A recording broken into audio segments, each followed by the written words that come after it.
hindi pa pinapanganak sa mundong to ang pipigil sa mga kagustuhan ko. Basta, magtatrabaho ako.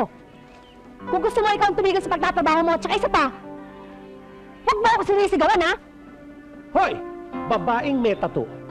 Kung gusto kong sumigaw, sisigaw ako. Palibhasa kulot ka, siguro pumasok yan hanggang sa utak ko, no? Ang salita ko ang magiging bata sa bahay na to. At saka siguro may gusto ko nung kay Bagote, kaya ganyan. Sobrang kitid ng utak mo.